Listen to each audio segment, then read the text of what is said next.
Greetings of grace, mercy, and peace from God the Father and the Lord Jesus Christ, our Savior. I am so excited this morning because I want to share with you something that the Lord has laid on my heart. And I've been teaching this, this topic, for 2 weeks now. And I want to communicate to you something that is really very important that we need to understand concerning the times and the season that we're living in. And the focus of Jesus is on his church, and Jesus wants to reveal himself to the church, which is his body on the earth, like never before, so that revelation could be spread out to the world around us, and that people could taste who our Lord and Savior Jesus Christ is. So it's always through the means of evangelizing the gospel, where Jesus has been he's been portrayed as the good news of the message that we, the church, are preaching and teaching so far. So this morning, church, I would like to take your attention to the Gospel of Matthew chapter 16. And I want to talk to you about the topic as Jesus in the midst of his church. And before I talk to you about the significance of Jesus being in the midst of his church, I want to talk to you about that the church, is not man's idea, but it is the idea of God himself. And Jesus Christ, when he was on the earth, these words came out of him. Remember, church is not a word that was coined by man. The word church is coined by Jesus Christ himself. And so I want to read to you from the Gospel of Matthew chapter 16 and verses 18. I know that this is a very familiar scripture, and I want to read to you from verses 13. The Bible says this, but the focus is on verse 18. Verses 13 says, when Jesus came into the region of Caesarea Philippi, he asked his disciples, saying, who do men say that I, the Son of Man, am? So they said, some say John the Baptist, some Elijah, and others Jeremiah or one of the prophets. So Jesus is asking his disciples, what are the opinions of men concerning me?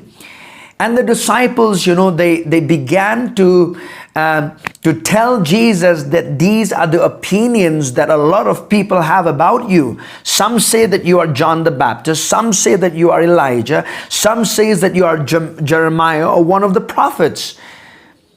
He said to them, but who do you say that I am? But Jesus, now he asked this question back again to the disciples and say, who do you say that I am? Who am I to you? See, let me tell you this. It is so important for our lives.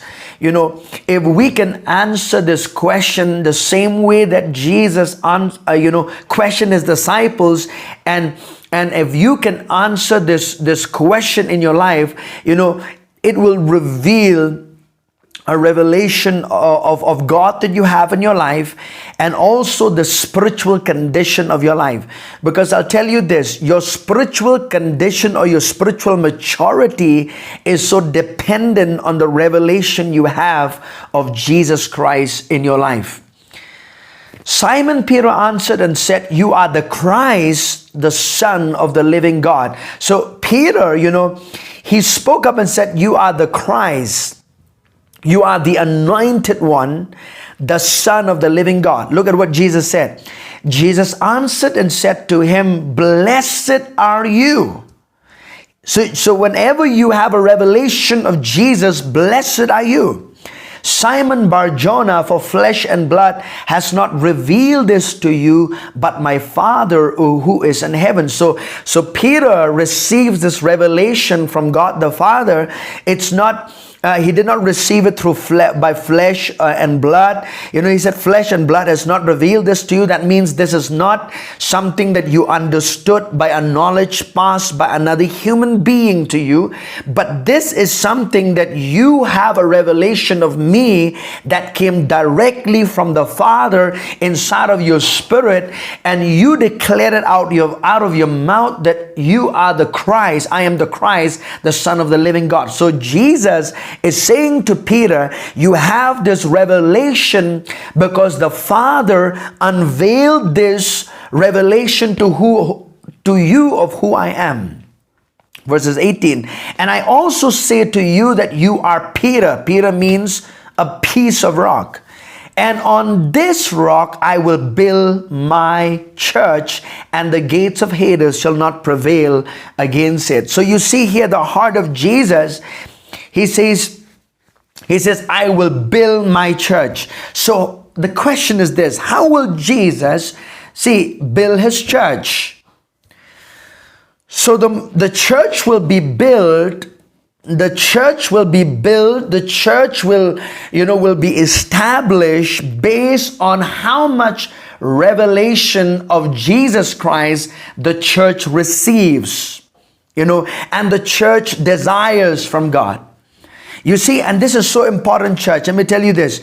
He says, I will build my church. So the church is Jesus' idea. It is not man's idea. So whenever you talk about the church, the first thing you need to know is that the church is not a building. Church is not a building. Church is a spiritual house or body of Jesus Christ on the earth, and not a building, Whenever you address the church, remember, it's the body of believers on the earth.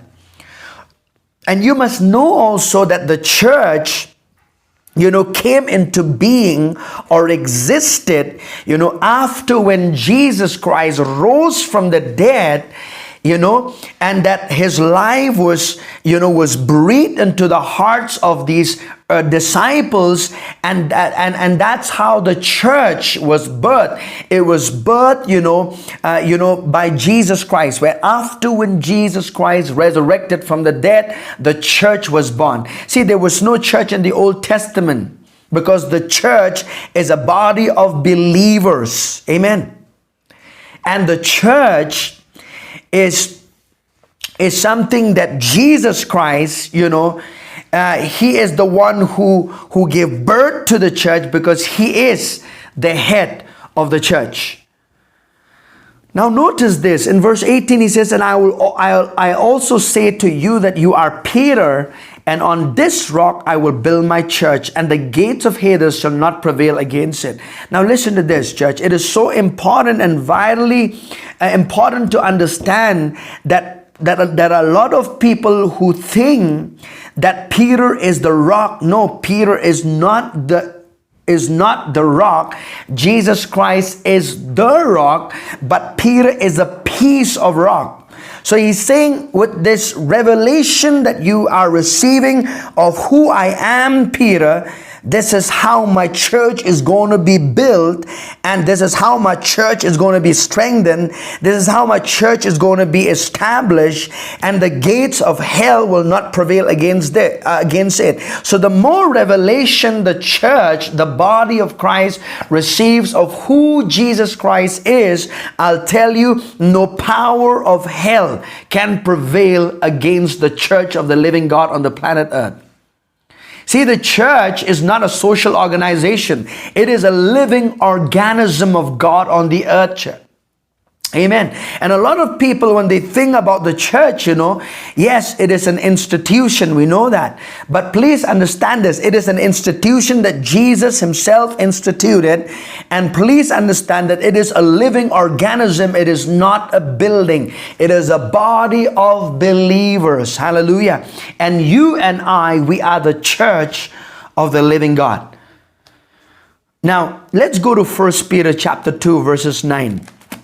And I believe this, I'm just going to, put some thoughts here before I talk to you about what the Lord has put on my heart to share with you. In 1 Peter chapter 2 and verses 9, 1 Peter chapter 2 verses 9 says, "But you are a chosen generation, a royal priesthood, a holy nation, his own special people, that you may proclaim the praises of him who called you out of darkness into his marvelous light." So the word church comes from the Greek word ecclesia, which means the call out ones. The call out ones. So here, when you look at that word, who call you out of darkness, call you out. So the word ecclesia, the word ek means call you out of something into something, all right? Call you out of something into something. So Jesus is saying, you are called out of darkness into his marvelous light. You were once not a people, but are now the people of God, who had obtained mercy, who had not obtained mercy, but now have obtained mercy. So Jesus says that the church is a holy generation, a royal priesthood, a holy nation, special people, the people of God. So let me tell you this: the moment you believe in Jesus Christ, you became born again through his Spirit, and you became a legal member of the body of Christ. Now you are called the church of God. You are the church of God. So who is the church? Any person who has received Jesus as his Lord and Savior has become the church of the living God. Glory to the Lamb of God. Let's go to Ephesians chapter 5. I want you to see that Jesus is so in love with his church. And he wants to do a lot of things, in the church and also through the church. Remember this. He wants to unveil himself in a way that he has never revealed before. And I believe that we live in a time where the revelation knowledge of the Word of God and of the person of Jesus Christ is going to be greater in the times and season that we are in, because Jesus, I'll tell you, because his coming is so close, the time is crunching in, and he's coming for his church. And as much as I can understand is that he wants to reveal, to us, as right now like never before. In Ephesians chapter 5 verses 25, it says this. Listen to the analogy that Paul the apostle gives. He says this.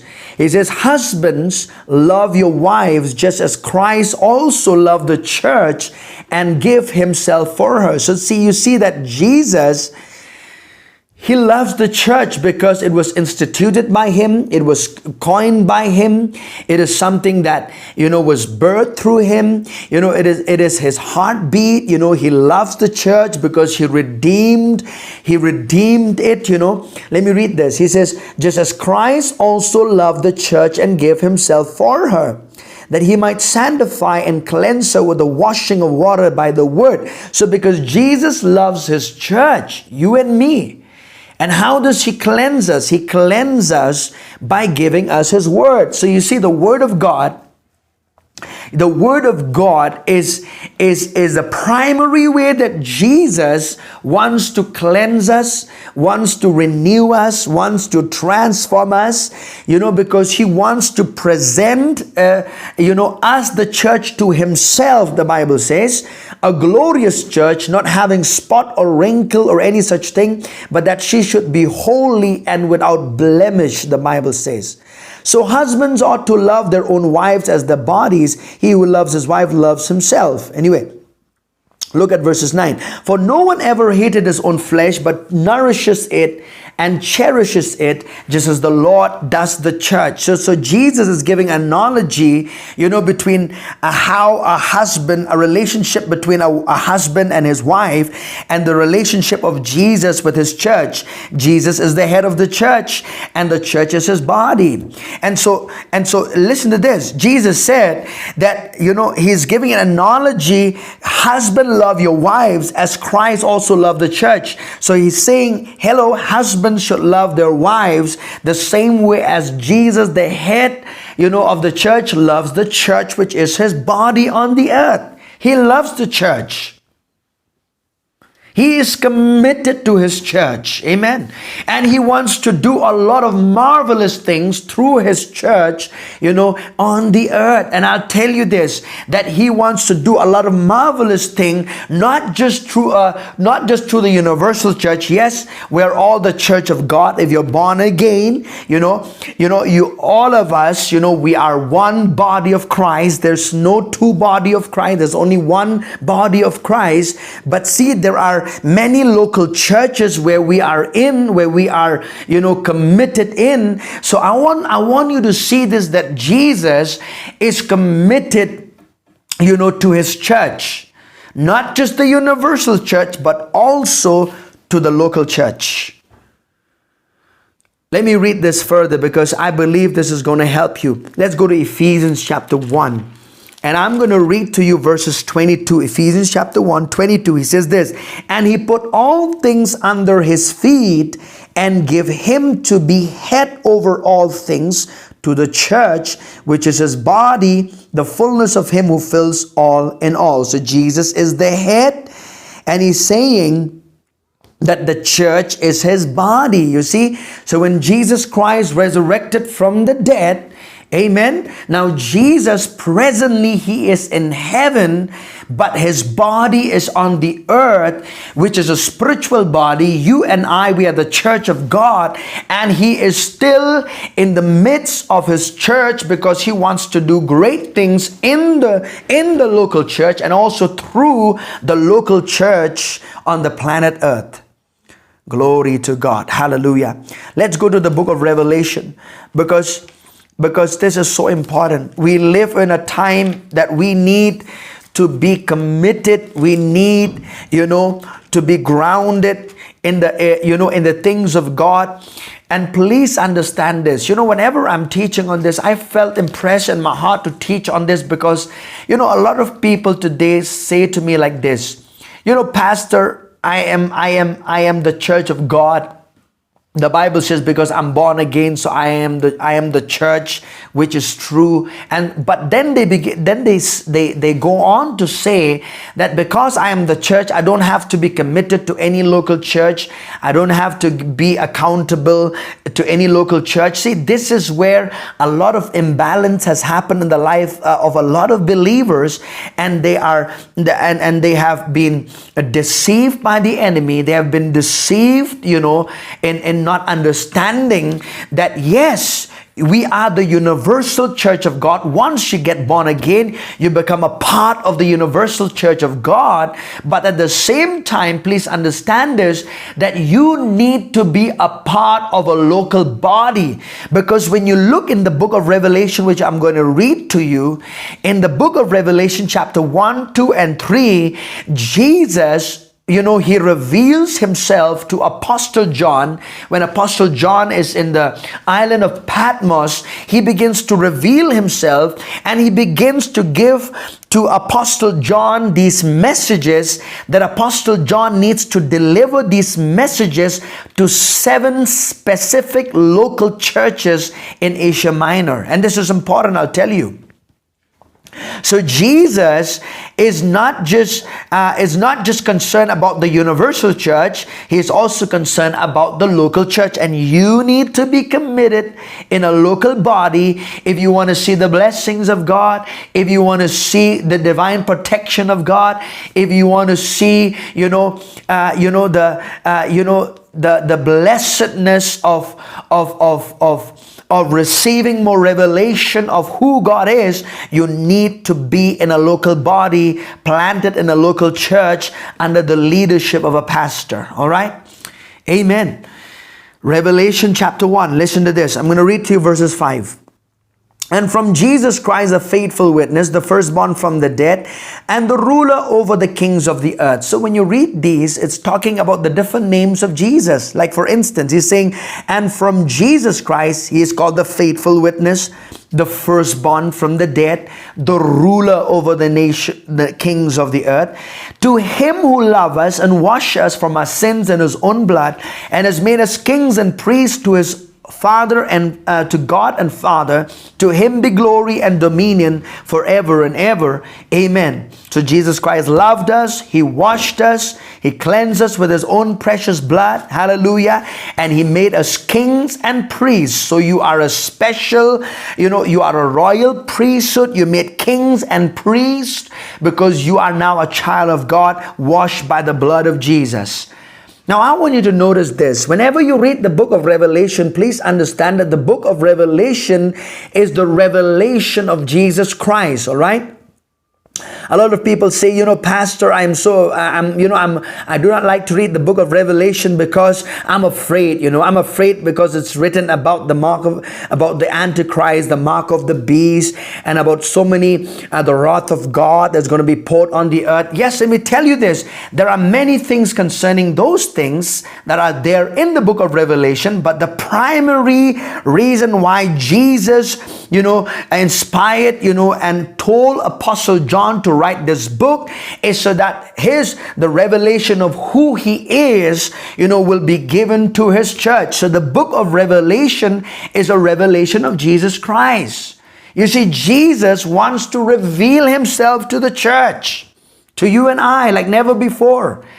And I'll tell you, there are so many facets of Jesus that John, Apostle John, he saw Jesus in his life, because Apostle John walked with Jesus when Jesus was on the earth. He talked with Jesus. He was so close with Jesus, But listen to this, the revelation that Jesus gives Apostle John in the island of Patmos concerning him, this is a revelation that he receives. A revelation simply means apocalypsis, which means this: something that was hidden and now is revealed. It doesn't mean that it wasn't there. It was there, but now is just, the curtain has been removed and you can see him clearly as he wants you to see him. So what I'm saying, church, whenever you look at the word revelation, please understand it is an unveiling of who Jesus is. That means a facet of Jesus that you did not know before now has become a revelation to you. Now there's light and illumination in your spirit concerning who Jesus is. And I'm going to read to you Revelation chapter 1 verses 9. I, John, both your brother and companion in the tribulation and kingdom and patience of Jesus Christ, was on the island that is called Patmos for the word of God and for the testimony of Jesus. I was in the Spirit on the Lord's day, and I heard behind me a loud voice as of a trumpet saying, I'm the Alpha and Omega, the first and the last. And what you see, write in a book and send it to the 7 churches which are in Asia, to Ephesus, to Smyrna, to Pergamos, to Thyatira, to Sardis, to Philadelphia, and Laodicea. Verse 12. Then I turned to see the voice that spoke with me, and having turned, I saw 7 golden lampstands, and in the midst of the 7 lampstands, one like the Son of Man, clothed with a garment down to the feet and girded about the chest with a golden band. His head and his hair were white like wool, as white as snow, and his eyes like a flame of fire.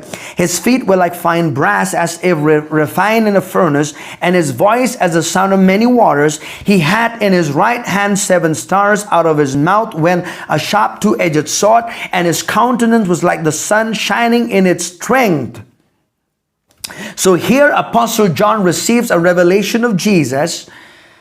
And if you see all these description that Jesus, reveals to him, and he sees these things that Jesus reveals to him, I'll tell you this. If you look in Exodus 28, this is really Jesus standing in prayer for the churches, and he's wearing the garment as a high priest, because Jesus, When he died as a Lamb of God, but when he resurrected from the dead, he resurrected as a Lord High Priest. And even right now, I'll tell you that Jesus at the right hand of the Father, he is representing you and me before God the Father. He is fully God and fully man. He is a mediator between God and man. And I'll tell you this, church, that he is the Lord High Priest interceding for his church. Glory to God.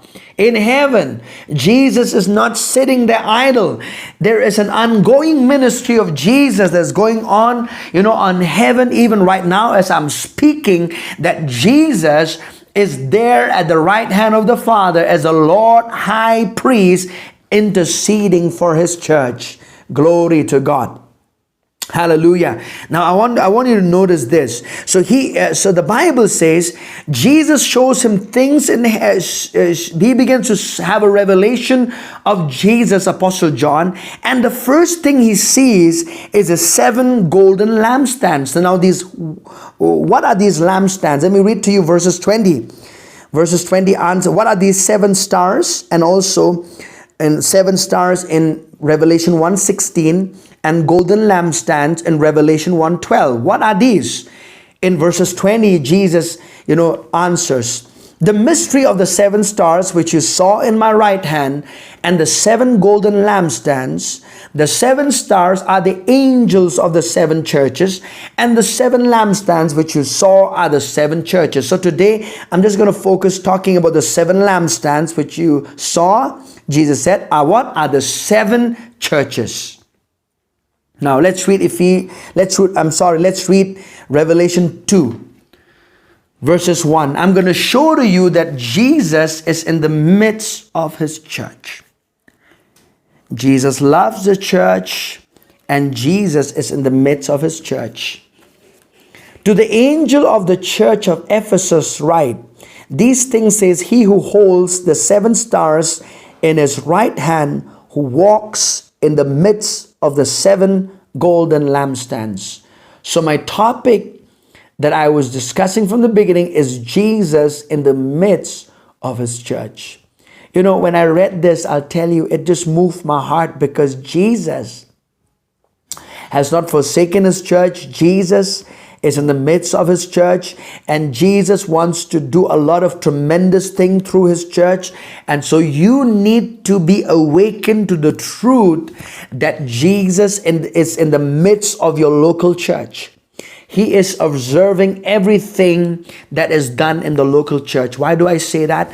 Because all these messages that Jesus gives to these 7 local churches in Asia Minor, though these churches, are not presently today in Asia Minor, so to speak. This is the letter that was written in to the first century church in Asia Minor. But listen to this: the truths and the revelation and the messages that Jesus speaks to these 7 churches are applicable to us as well in the modern church today. So these messages that Jesus speaks to the 7 local churches, these could be some of the conditions that could be prevalent in the local church today.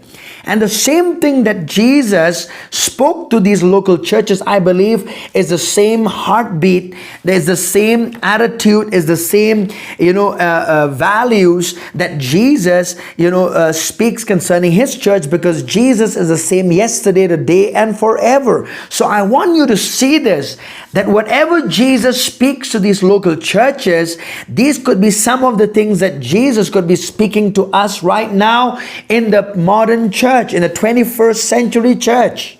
He's speaking to us. Because the letter to the churches is to the church. It remains, and the church is still there on the earth right now. Hallelujah to the Lamb of God. These things says he who holds the 7 stars in his right hand, who walks in the midst of the 7 golden lampstands. So when Jesus walks, that means he is habitually walking in one area, the place, wherever you live is a place where you walked habitually. So Jesus is, where does he live? He lives in the midst of his church. This is where he walks in. This is where he walks habitually. And I want to tell you this, that if he walks habitually in our midst, he is walking, he is observing what we're doing for him. He is observing our spiritual condition. He is observing our strength, our weaknesses, and if he is observing us, that means he is looking at us to point out some things that are praiseworthy and to point out some things that needs correction in our lives. He says, I know your works, your labor, your patience, and that you cannot bear those who are evil. So he's speaking to the local church at Ephesus. He says, I know your works. He says, I know your works. So Jesus is saying, I know your works. That means I'm familiar. I see it, inside and out. Everything, I see it, what's happening in your local church.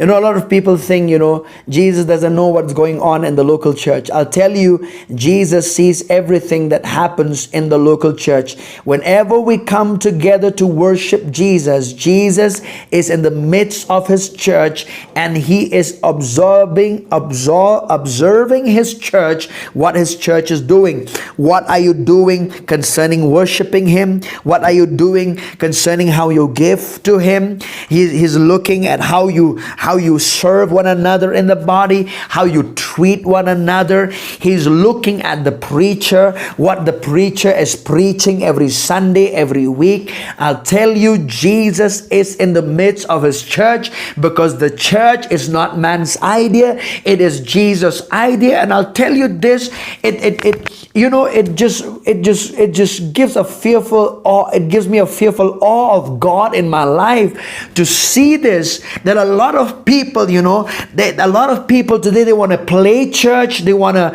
they have different motives of starting church, of doing church. But let me tell you this, Jesus sees everything that is happening in his church. And I'll tell you this, if you are not serious about what you're doing in the local church, I'll tell you, Jesus will have you removed. Jesus will have you removed from that place of influence in your life. The influence that you once had in your life towards the world, towards people around you, you'll stop being an influence if you do not treat the local church rightly as Jesus treats the local church. He loves the universal church and he loves the local church as well.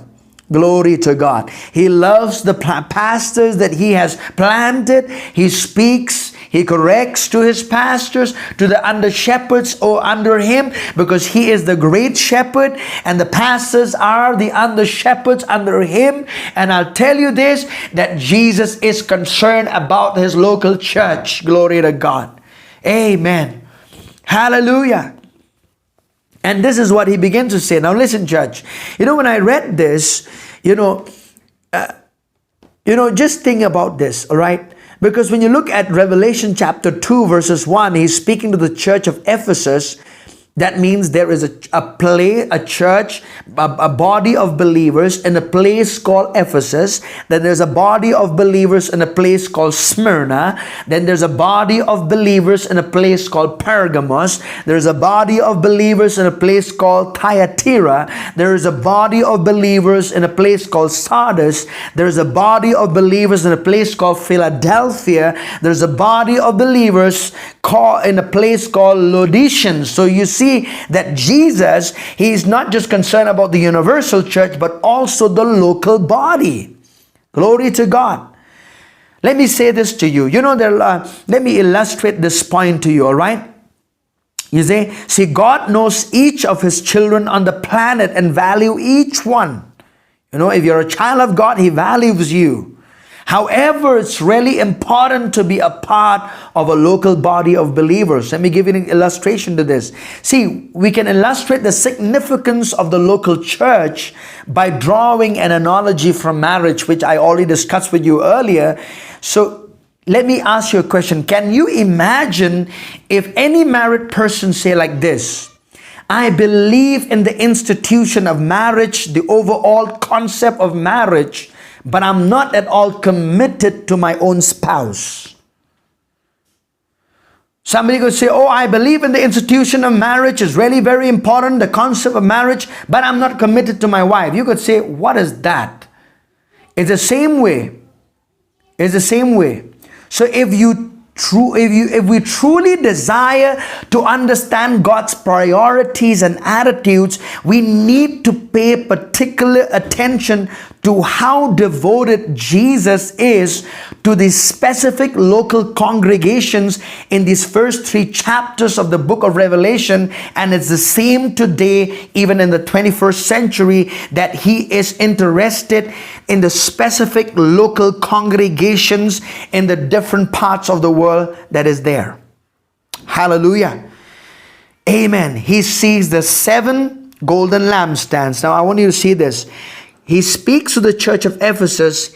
He praises them first. Look, he says, I know your works, your labor, your patience, that you cannot bear those who are evil. And you have tested those who say they are apostles and are not, and have found them liars. And you have persevered and have patience and have labored for my name's sake and have not become weary. So Jesus is commending his church. He's praising this local church. Listen to this. But listen to this. You will see this, that he's not just praising the local church or praising the local pastor of this church and the congregation, but he's also correcting his church. In verses 4, he says, nevertheless, but I have this against you, that you have left your first love. He says, you've lost touch of me.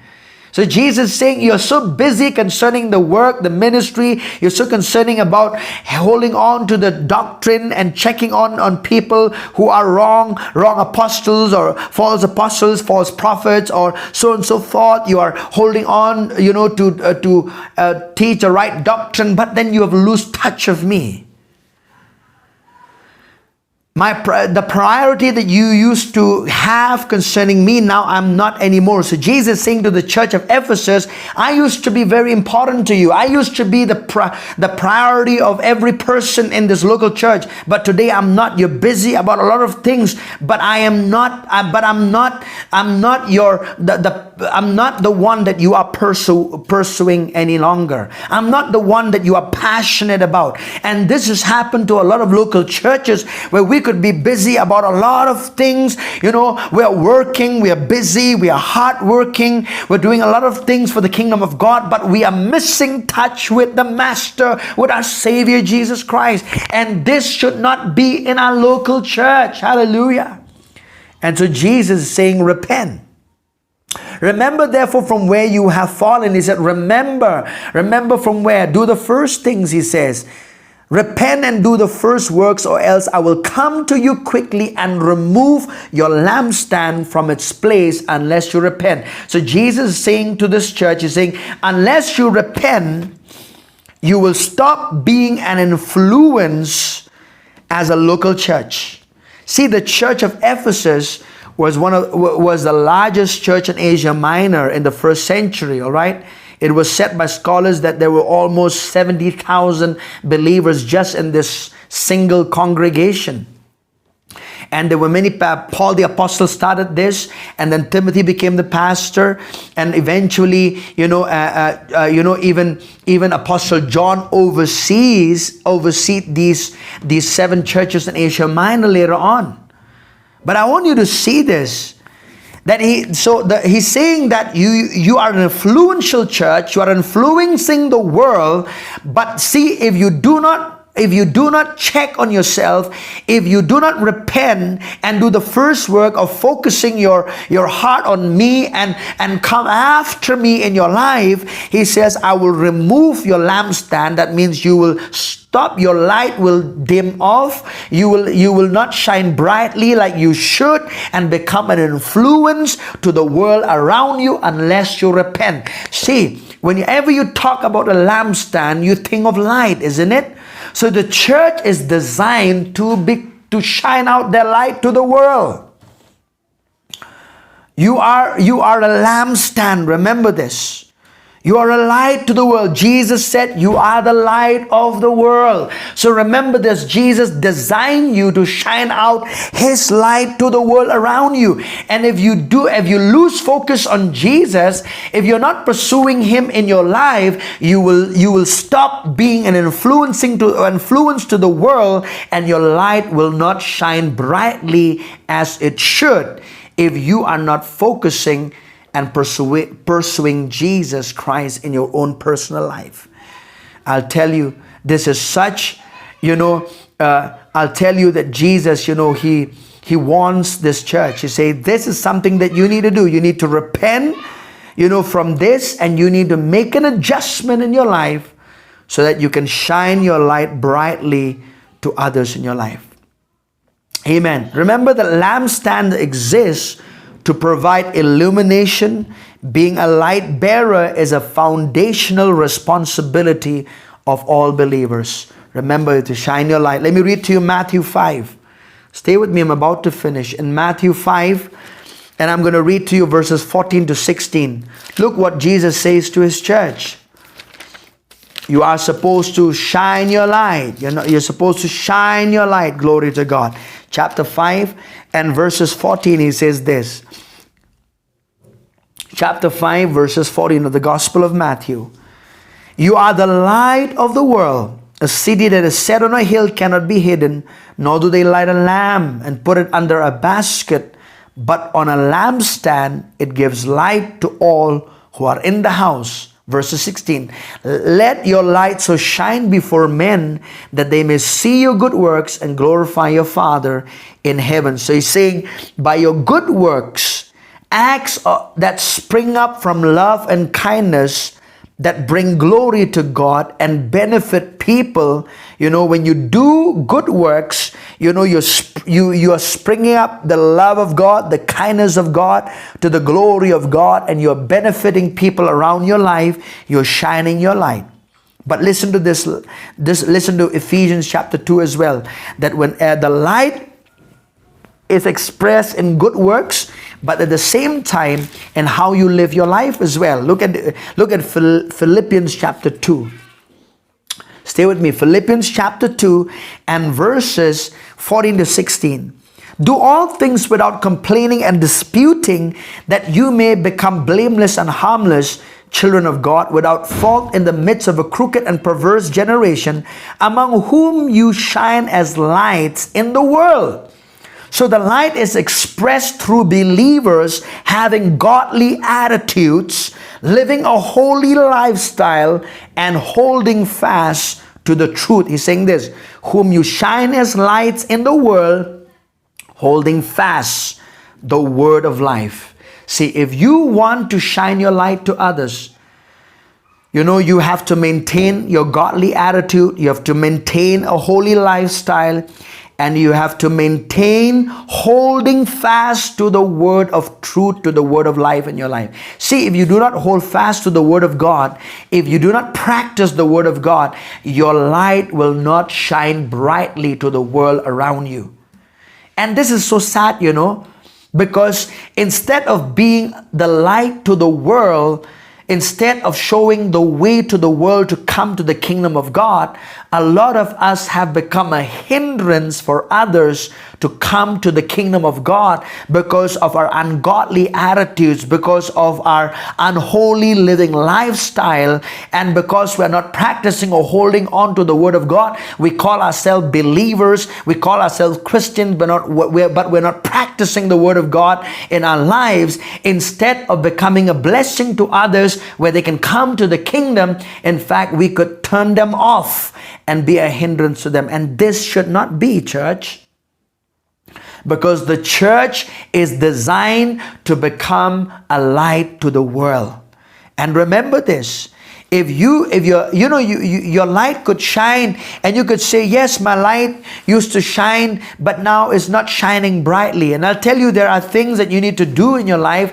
If you want your light to shine brightly, then you better get yourself in the presence of God and get yourself focused on Jesus and repent of things that is hindering you to shine your light brightly, so that you can become an effective soul winner for the kingdom of God in these last days. Because the time is so close. We are nearing like never before. Jesus is about to come and to rapture his church. And so the time that we have, church, is so little. And so we have to be about our Father's business. Glory to the Lamb of God. Hallelujah to Jesus. Amen. Hallelujah. Hallelujah. But I like this. I want you to notice this also, that Jesus in the book of Revelation, when he looks at his church, he says, let me read this and I'll end up with this, right? In Revelation chapter 1, verse chapter 2. Listen, I'm going to read again. Revelation chapter 2. These things says he who holds the seven stars, talking about the pastors. He holds them in his hands, who walks in the midst of the seven golden lampstands. What is that word? Golden lampstands. So he's saying, even though Jesus knows that the church is filled up with a lot of imperfect people, there are no perfect believers, there are no perfect leaders or pastors. Hallelujah. Let me say that again. There are no perfect believers or perfect leaders or believers, but Jesus knows exactly that there are imperfect believers and imperfect leaders, and yet the church is golden in the eyes of Jesus. You know why? Because Jesus considers his church precious, because he redeemed his church. I'll tell you this, in the midst of your failure in life, in the midst of so many shortcomings or flaws that you might have in your life as a believer, remember this, that Jesus sees you precious. Jesus sees you as golden in his eyes. But let me tell you this, I'm not saying that you just tolerate the ungodliness in your life, or Jesus will just tolerate the ungodliness or the things that you continuously live in your life. No, it means in the midst of your weakness, he's there. He sees you as golden. He sees you as somebody precious in his eyes. And when you can see yourself through the eyes of Jesus, it gives you the confidence and boldness to get up every time you fall, and you can stand back up again, and you can go forward, and you become matured in the things of God in Jesus. Hallelujah. Amen. You stop being in that same place of tragic, of weakness in your life. The grace of God will help you. Glory to Jesus. Amen. Amen. But you need to see this, because I'll tell you this. Some of these churches, when you read all these 3 chapters of the book of Revelation, some of these churches had significant problems, and yet Jesus still saw them as golden, precious. Gold was a metal that was not easily, found in the first century. In the first century church, the gold is a metal where you have to dig deep to find it, and it takes a lot. It was not something that was easily available. And Jesus calls you and me precious in his eyes. Jesus will never abandon you, even in the midst of your weaknesses, even in the midst of your failure. You know why? Because he walks in the midst of his church. Jesus has not and will not abandon his church.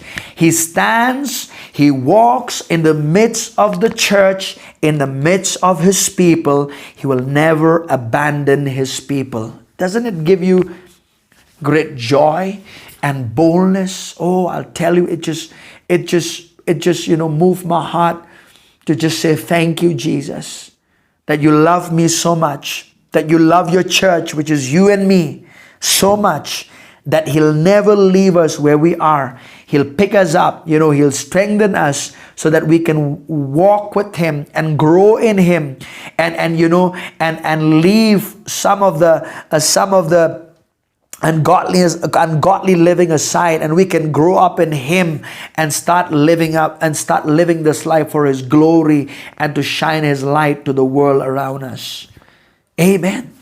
So when we come together as a church, Jesus walks around us. He examines the true spiritual condition of every person in that local church, and thereby determines to meet their needs. Jesus loves to meet the needs of His people. And I'll tell you this, that He is committed to you. He loves you. Jesus is devoted to you. Let me ask you this question. How devoted are you to Jesus? And let this morning, be a morning where you renew your life. Get in the presence of God. Spend time in His Word, get that, pray, take the time to be in the presence of God. Let Jesus be your focus, even in the midst of your failure and circumstances and problems in life. Set your eyes on Him, because He is the one who can bring about deliverance, a breakthrough, and transformation in your personal life and also in your local church. Hallelujah. God bless you. Know that Jesus is committed and devoted to you. And at the same time, this is the best time for you and me to show how devoted and how committed we are to the Lord by shining our light to others around us for the glory of God. God bless you in Jesus' name. Amen and amen.